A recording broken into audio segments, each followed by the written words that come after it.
In the silence of an empty classroom, the chalk moved on its own, writing, "You're not alone." This is the tale of a diligent student, a young man of unwavering resolve who was known for his devotion to his studies.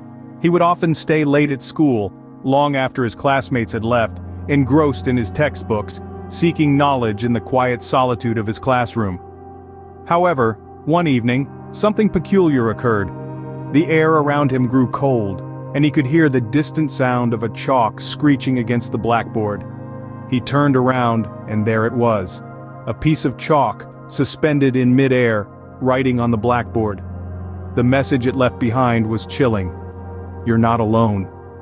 The student sat there, frozen in his seat, his eyes wide with fear and confusion. His heart pounded in his chest as he watched the chalk write message after message, each more eerie than the last. "Run. Leave now. Don't stay," the chalk wrote, its words echoing in the empty classroom. His mind raced as he tried to make sense of what was happening. Was it a prank? A hidden camera trick? Or was it something more sinister, a terror unseen and unknown? He could feel the hairs on the back of his neck standing up, a chill running down his spine. His sanctuary, the classroom, was no longer a place of solace. It was now a room of terror. As the locker door creaked open, a chilling whisper echoed, "You shouldn't have come here." The echo bounced off the metal lockers. The cold, clinical smell of the locker room suddenly seemed suffocating. A group of friends, fresh-faced and bold, had decided to explore the school's locker room late at night. The school was long closed, the hallways eerily silent, and the only sounds were their hushed whispers and the occasional distant drip of a leaky faucet. The rumors of the locker room being haunted had been passed down from one student generation to the next. Yet these friends dismissed them as mere tales, figments of overactive imaginations. They were just teenagers after all, armed with the invincible feeling of youth. They laughed at the stories, the ghostly whispers, the shadowy figures seen in the corner of the eye, but their laughter would soon turn into screams. As they ventured deeper into the locker room, the atmosphere changed. The air grew colder, the silence heavier. The dim light from their flashlights cast long, menacing shadows that danced on the locker room walls. And then, they heard it. The whispers. At first, they were faint, like a soft wind rustling through leaves. But then, they grew louder, clearer, more insistent. The friends froze, their hearts pounding in their chests. The whispers seemed to come from everywhere and nowhere, an invisible chorus of voices that filled the room. They tried to laugh it off, to dismiss it as a prank. But then, they saw them. The shadowy figures. They were just out of the corner of their eyes, fleeting and elusive. But they were there, silent specters lurking in the gloom. The friends screamed, their voices echoing through the locker room. They turned to run, their footsteps pounding on the cold, hard floor. But the locker room, once so familiar, had transformed into a labyrinth. The rows of lockers seemed to stretch endlessly, the exit nowhere in sight. Panic set in, their breaths coming in short, ragged gasps as they ran, the whispers and shadows always one step behind. Finally, after what felt like an eternity, they found the exit. They burst out of the locker room, the night air cold against their sweat-soaked faces. They never looked back, never returned to that locker room. The locker room, once a place of camaraderie and laughter, now held a sinister secret they could never forget. They had seen the unseen, heard the unheard. They had walked into the realm of the supernatural, and came out forever scarred. They were no longer just teenagers, no longer invincible. They were survivors of the haunting in the locker room. As the spotlight hit the empty stage, a spectral figure appeared, whispering, "The show must go on." This is the chilling tale of a school play rehearsal that morphed into a ghastly nightmare. In the heart of a nondescript town resided a high school with a vibrant theater culture. The Auditorium was the lifeblood of this institution, a stage where dreams were lived and talents were nurtured. But for one lead actor, this very stage turned into an arena of inexplicable terror.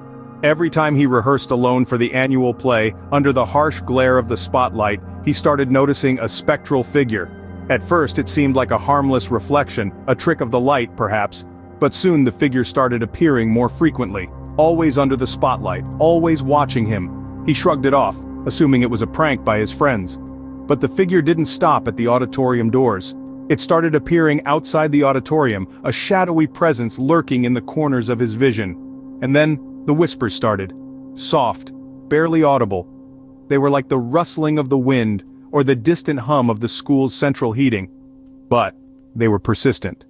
As he walked down the corridors, sat in his classrooms, or even in the quiet confines of his home, he could hear them. "The show must go on," they would insist, echoing in his ears, a constant reminder of the spectral figure haunting him. As days turned into weeks, the whispers grew louder and the spectral figure became more tangible. His anxiety shot through the roof. He couldn't focus on his lines, couldn't sleep, and every rehearsal was marred by an overwhelming sense of dread. His friends noticed his distress, but he couldn't share his fears. How could he explain a haunting that nobody else could see or hear? The once lively and jovial actor was now a shell of his former self, his eyes reflecting the horror he was living each day. He was trapped in a terrifying loop, unable to escape the spectral figure and its incessant whispers. The auditorium, once a haven for him, now felt like a sinister trap. In the end, the terror became too much to bear. He quit the play, left the school, and moved away. He hoped the distance would sever the connection with the haunting, that he could leave the spectral figure and its whispers behind in the auditorium. But whether he succeeded or not is a tale for another time. The auditorium, once a stage for dreams and applause, had become a theater of his worst nightmares. High school is supposed to be a time of discovery and growth, but for these students, it was a journey through the corridors of fear. Let's take a moment to look back at these three bone-chilling tales that have left us all with goosebumps. Each one, a vivid testament of the inexplicable and the horrifying, that have forever scarred the memories of those unfortunate students. The first story took us into the depths of the unseen classroom terror.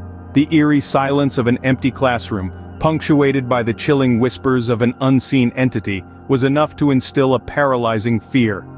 This wasn't a tale of simple mischief or pranks gone too far. This was a sinister encounter that left the students in a state of perpetual dread, questioning their very reality. Then, we ventured into the chilling domain of the haunting in the locker room. An ordinary space transformed into a realm of terror. The showers that once echoed with laughter and camaraderie now reverberated with the spectral cries of a long-lost soul. The students who once sought refuge in the locker room were left with a lingering sense of unease, forever altering their perception of safety and comfort.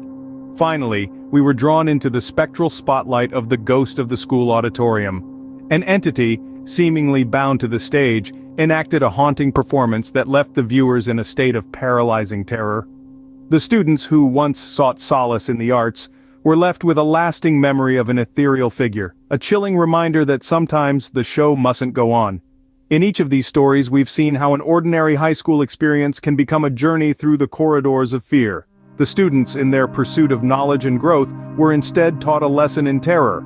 The echoes of their experiences have left an indelible mark, a chilling reminder of the horrors they encountered. In the end, the only lesson they learned was that some horrors are real, lurking in the shadows of their own school.